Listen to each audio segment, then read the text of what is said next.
देखने को मिलेगा कैसे कोरिया और चाइना के दो चोरों की गैंग ने मिलकर एक हीरे की चोरी को अंजाम दिया। लेकिन बीच में बहुत सारे ट्विस्ट एंड टर्न से कहानी में, जिसको देखकर आप जानना नहीं चाहोगे कि आखिर क्लाइमेक्स में क्या हुआ। जानना चाहोगे ना, तो चलिए वीडियो की तरफ। मूवी की शुरुआत में ये नाम की लड़की को दिखाया जाता है जो कि लीसंग आर्ट गैलरी के मालिक की प्रेमिका है और उनका रिलेशनशिप 4 महीने से चल रहा है। आज ये अपनी माँ च्युइंगम, हाँ दोस्तों, माँ का नाम च्युइंगम है, उसे अपने बॉयफ्रेंड से मिलवाती है।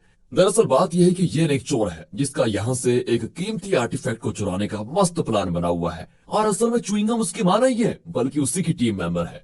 च्युइंगम यहाँ कहती है, देखो मुझे आर्टिफैक्ट्स काफी पसंद है, तो मुझे कैसे भी करके उसको लेना है। लीसंग उससे कहता है कि आप मेरे साथ अंदर चलिए, वहाँ काफी कीमती और अलग अलग आर्टिफैक्ट्स रखे हुए हैं। ये बोलकर वो च्युइंगम को अंदर लेकर जाता है। इसी दौरान ये वॉशरूम का बहाना बना देती है। अब इसी के साथ हम इस टीम के बाकी और 2 मेंबर्स पॉपी और सैम्पा को देखते हैं, जो कि छत से येन तक रोप को भेज देता है, जो कि उस रोप के सहारे फिर उस बिल्डिंग के दूसरे फ्लोर में जाती है और एक डक्ट के अंदर चली जाती है। उधर जिस जगह च्युइंगम को लीसंग लेकर गया था, उसका गेट एक पासवर्ड से खुलता है, जिसको जब लीसंग डाल रहा होता है तो उसी वक्त च्युइंगम एक डिवाइस की मदद से पीछे घूमकर पासवर्ड को क्रैक कर लेती है और उसे उसी डिवाइस में स्टोर करके वहीं छिपा देती है। साथ ही वहां पर जो लेजर होती है, इस पर उसने सच में एक च्युइंगम लगा दी है ताकि लेजर ब्लॉक हो जाए। अब यहाँ च्युइंगम तबियत खराब होने का बहाना करके लीसंग के साथ बाहर चली आती है। उसके जाते ही जल्दी से डक्ट से येन बाहर निकलती है और वहां रखे डिवाइस की मदद लेकर वो पासवर्ड से दरवाजे को खोलकर अंदर चली जाती है और सबसे कीमती आर्टिफैक्ट चुरा लेती है। उसे चोरी करने के बाद ये जल्दी से उस रोप की मदद से वापस अपनी जगह समय पर पहुंच जाती है, पर लेजर वाली जगह पर काफी देर से च्युइंगम लगा होने के कारण अलार्म बज पड़ता है। अब इससे लीसंग को शक होता है और वो येन के साथ च्युइंगम को भी चेक करता है कि कहीं इन दोनों ने कोई चोरी तो नहीं की। हाँ, पर उनमें कुछ भी नहीं होता, क्योंकि वापस आते वक्त येन ने वो आर्टिफैक्ट एक बैग में डाल दिया था और रोप के जरिए उसको पॉपी तक भेज दिया, जो कि उसे लेकर निकल भी चुका होता है। और क्योंकि बैग में कुछ नहीं होता, तो येन को भी लीसंग से ब्रेकअप करके जाने का पूरा बहाना मिल जाता है। और इस तरह इन लोगों ने चोरी को अंजाम दे दिया है, जिसका जश्न सभी पॉपी के गैरेज में इकट्ठा होकर मना रहे होते हैं। उसी वक्त वहां पर ये लोग एक डिटेक्टिव को आते हुए देखकर छिप जाते हैं, सिवाय पॉपी को छोड़कर। तो अब उस डिटेक्टिव का शक था कि आर्टिफैक्ट वाली चोरी में पॉपी का हाथ हो सकता है, पर इसका उनके पास कोई सबूत नहीं होता। इसलिए वो कुछ सवाल करने यहाँ पर चले आए होते हैं। जिसके जाते ही सभी बाहर आते हैं और पॉपी उनसे कहता है कि कोरिया में रहना खतरे से खाली नहीं है, क्योंकि पुलिस की नजर हम पर जरूर रहेगी। इसीलिए अब हम सब चाइना जाएंगे, जहाँ पर पार्क नाम का एक नामी चोर किसी कीमती हीरे को चुराने की प्लानिंग कर रहा है। उसने हमारी टीम को भी अपने काम में साथ देने के लिए बोला है। तो अब हमारा अगला मिशन होगा चाइना में चोरी। बस हमारे 5वें टीम मेंबर की जरूरत है हमें, और दोस्तों वो है पेप्सी, जो कि 4 साल के बाद कुछ वक्त के लिए पेरोल पर जेल से बाहर निकली है। वो असल में दुनिया के किसी भी सेफ को खोलने में बिल्कुल माहिर है। उसे पुलिस ने किसी चोरी के सिलसिले में पकड़ा था। पेप्सी को लेने के लिए येन गई होती है। दरअसल पहले पेप्सी, पोपी और पार्क एक साथ मिलकर इस चोरी के काम को करते थे। साथ ही पेप्सी और पार्क एक दूसरे को चाहते भी थे। ये तीनों साथ में एक दूसरी जगह ढेर सारे सोने की चोरी करने के लिए जाते हैं। जहाँ पर पार्क जब रस्सी के सारे सोने को लेकर नहीं जा रहा था, तब उसकी रस्सी टूट गई और वो नीचे गिर गया। इस चीज को देखकर गलती से पेप्सी सीसीटीवी के सामने आ जाती है, लेकिन उसे पता ही नहीं चलता कि पार्क का क्या हुआ। उसे लग रहा होता है कि पार्क शायद पकड़ा गया है। मगर अगले दिन पॉपी पेप्सी से आकर बताता है कि सारा सोना लेकर पार्क भाग गया है, उसने हम सबको धोखा दिया। पर इस बात पर पेप्सी को विश्वास नहीं होता और वो 2 दिन तक पार्क का इंतजार करती है, लेकिन वो नहीं आता। और इसी गुस्से या दुख में वो पॉपी के बहुत करीब आ जाती है। अब उसका चेहरा सीसीटीवी में आ गया था, तो पेप्सी को पुलिस पकड़ लेती है और वो जेल भी चली जाती है। इसका मतलब पार्क भरोसे लायक नहीं था और अब इस चोरी में शामिल होकर पेप्सी और पॉपी उससे बदला लेना चाहते हैं। तो बस फिर क्या था, ये सभी पहुंच जाते हैं हांगकांग, जहां पर इनकी मुलाकात चाइनीज गैंग से होती है, मतलब कि पार्क की गैंग से, जिसमें पार्क के अलावा चैन, जॉनी, एंड्रयू और जूली होते हैं। पार्क का प्लान ये था चाइना के अंडरवर्ल्ड डॉन हॉन्ग की गर्लफ्रेंड टिफनी से एक कीमती डायमंड चुराने का, जिसकी कीमत करीब $20 मिलियन है। यह हीरा इनको एक कसिनो से चुराना होता है, जहाँ पर टिफनी अगले ही दिन आने वाली है। पर प्लान का सबसे कठिन पार्ट होता है इस हीरे का सौदा वापस से हॉन्ग से करने का, क्योंकि ये हीरा यहाँ पर सिर्फ वही खरीद सकता था, जो कि उसको बहुत प्यारा भी था।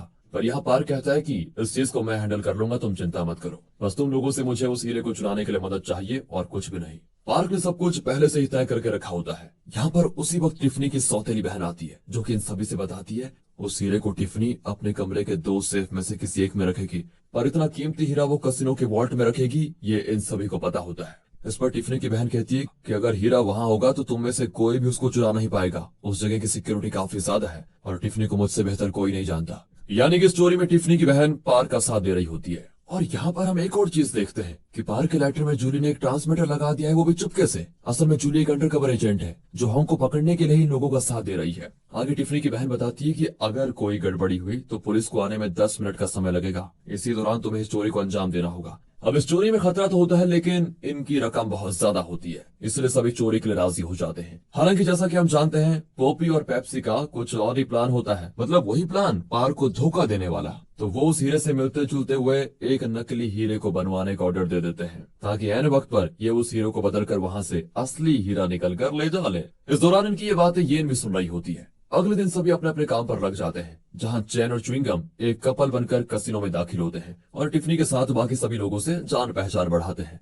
इसी बीच जाम्पा गे बनकर इस कसिनो के मैनेजर से एक बार में मिलता है, जिस दौरान मैनेजर जब जाम्पा को लाइन मार रहा होता है, तभी येन उसके सिक्योरिटी कार्ड का डाटा अपने डिवाइस के जरिए कॉपी कर लेती है, ताकि ये लोग वहां पर आराम से घुस पाए। बाकी एंड्रयू कसिनो के स्टाफ, जो कि काफी बुजुर्ग होता है, उसे कुछ पैसे देकर कसिनो तक चैन और बाकी सभी के लिए गन पहुंचाने का काम देता है, जिसके लिए वो बुजुर्ग आदमी मान जाता है। अब पैसे मिलेंगे तो हर कोई मान लेगा। दरअसल यहाँ पर चैन को होंग का डर होता है और वो एंड्रयू और जॉनी से बताता है कि जब मैं एक बार चोरी करके अपने पार्टनर के साथ होंग के पास गया था, तब उसने हमारी कीमत पर उस चीज को खरीदने से इनकार कर दिया था। वो तो इतना खतरनाक है कि इतनी सी बात से उसने मेरे पार्टनर को गोली मार दी और मुझे उस चीज के बदले सिर्फ $1000 दिए। तो मुझे इस हीरे से कोई मतलब नहीं है। टिफनी जो पैसों का ब्रीफ केस लेकर आएगी, हम उसी को चुराएंगे। अब चैन का ये प्लान सुनकर एंड्रयू और जॉनी उसका साथ देने के लिए राजी हो जाते हैं। तो बस अब आता है चोरी का दिन।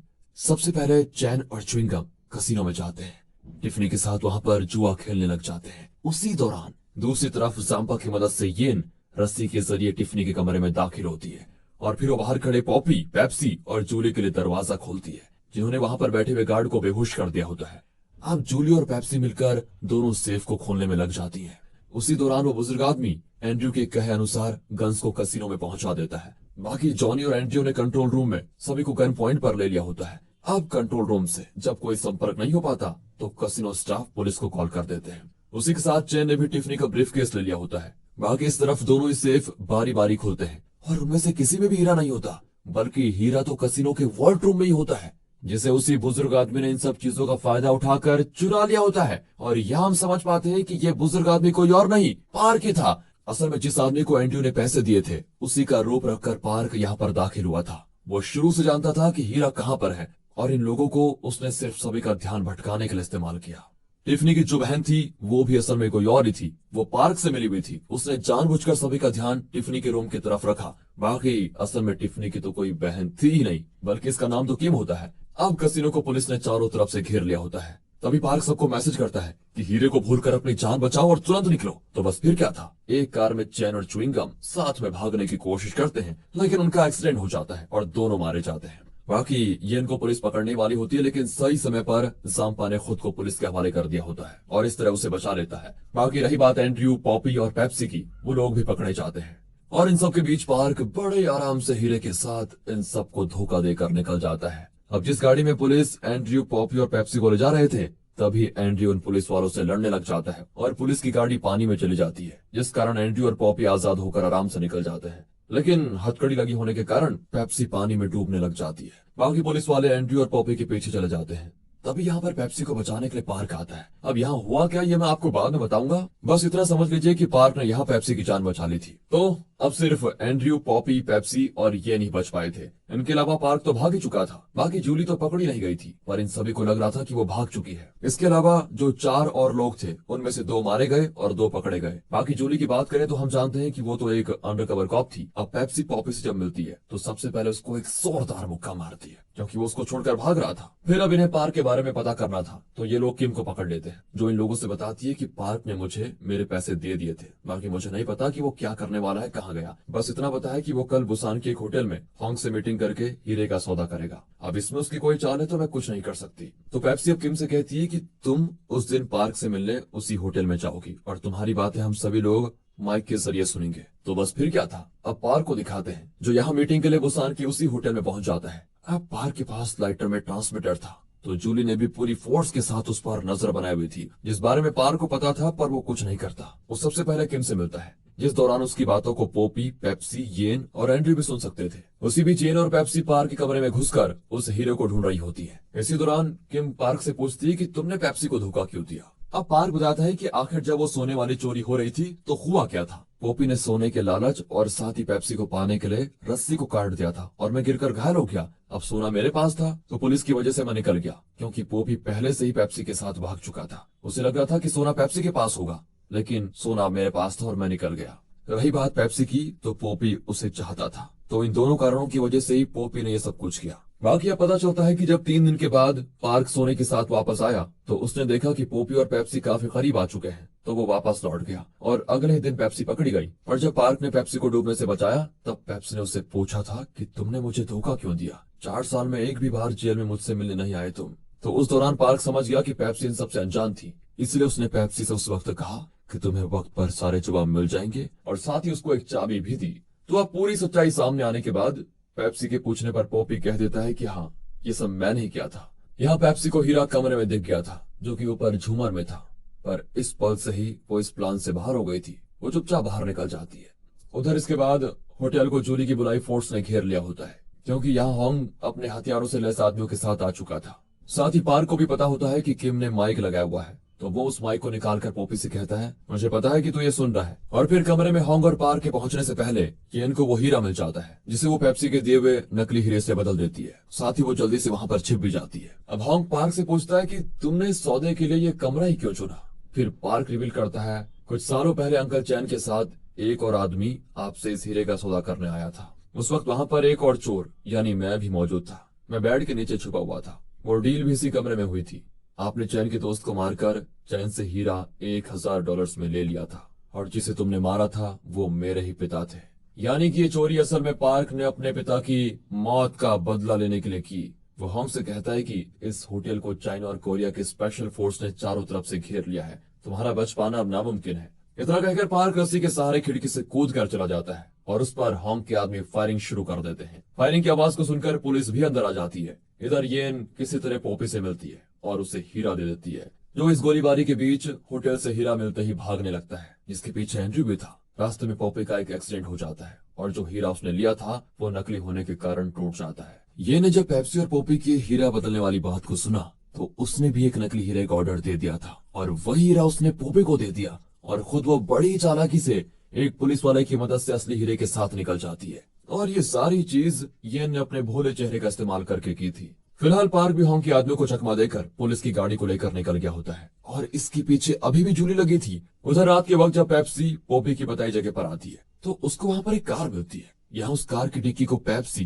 पार्क की दी हुई चाबी से खोलती है तो उसमें वही सोना होता है जिसकी चोरी पार्क ने उसके साथ मिलकर की थी। उसने आज तक इसमें से कुछ भी खर्च नहीं किया था, मतलब कि वो आज भी पेप्सी को प्यार करता है। तो उसकी वफादारी के बदले पेप्सी उस हीरे को येन से वापस चुराने का सोचती है। उसे पता चलता है कि हीरे के खरीदार को तलाश करने वो होंग को गई है, पर उसे यहाँ से निकलने से पहले स्टेशन पर जूली पकड़ लेती है, जहाँ पर पार्क भी मौजूद था। अब जैसे सांपा ने येन को बचाने के लिए खुद को पुलिस के हवाले किया था, वही काम पार्क भी करता है। पर तभी वो देखता है कि वहाँ होंग भी आ चुका है, जो कि पार्क को मारना चाहता है। अब ये देखकर पार्क होंग का नाम जोर से चिल्लाता है और इससे पहले कि होंग पार्क को मारता, उल्टे जूली ही होंग को शूट कर देती है और इस चीज का फायदा उठाकर पेप्सी और पार्क आराम से निकल जाते हैं। फिर अगले सीन में पेप्सी हांगकांग के एक होटल में येन से मिलती है, जिससे वो कहती है, मुझे यहाँ एक आदमी मिल गया है जो उस हीरे को अच्छी कीमत दे सकता है। और दोस्तों, ये आदमी कोई और नहीं बल्कि वही आर्ट गैलरी वाला ली संग होता है, जिसे शुरुआत में येन ने लूटा था। और ली संग को देखते ही येन तो छिप जाती है। इसी बीच पेप्सी को पार्क का फोन आता है,